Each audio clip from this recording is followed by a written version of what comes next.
په تېره زمانه کې یو بادشاه و چې هغه شپې به کور ته لاړو، د شپې د قرآن عظیم الشان تلاوت به یې کوو. خو چې کله دې آیات ته راورسېد کل یوم هو فی شان،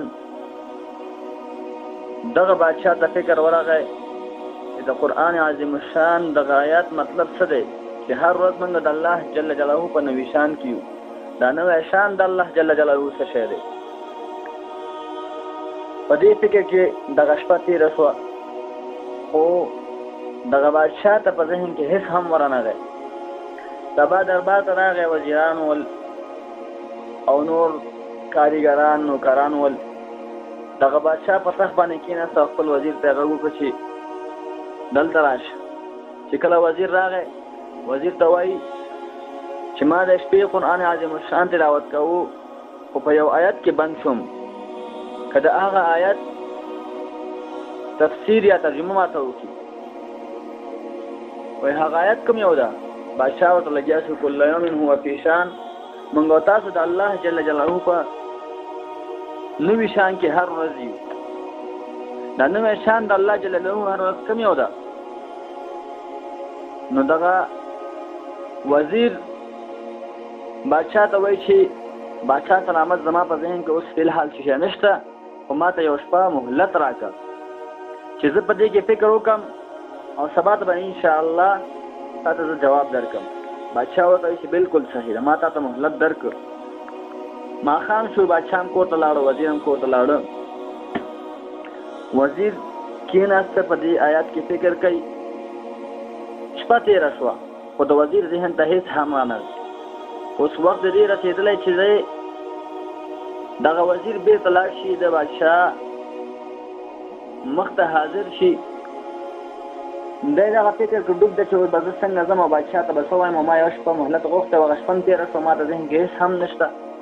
په دې وخت کې د دې وزیر یو غلام ورننوته، راغی ورته وایي چې باداره، ته ما هېڅ کله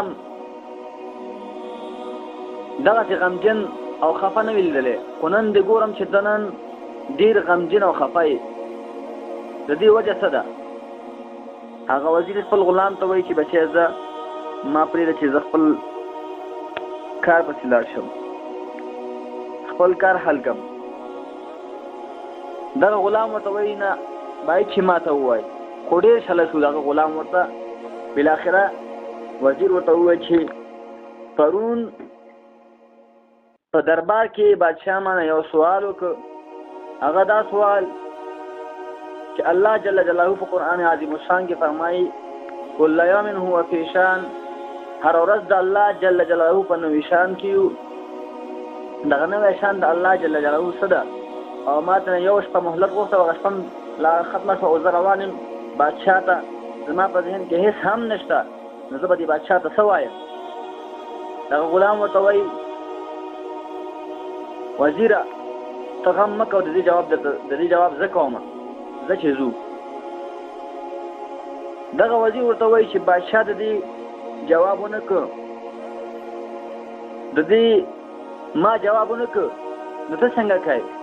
ورته وایي وزیره زه چې ځو، هلته به معلومات وشي. چې کله دربار ته روان شو او دربار ته ورسېدل، نو بادشاه چې ده په خپل تخت باندې ناست دی او وزیر ورسېد، سلام کلام وشو. بعد له سلام و کلام نه وزیر ته بادشاه وایي چې تا د هغې سوال جواب پیدا کړ. وزیر ورته وایي چې ما پیدا نه کړ، خو دغه غلام به تا ته جواب درکړي.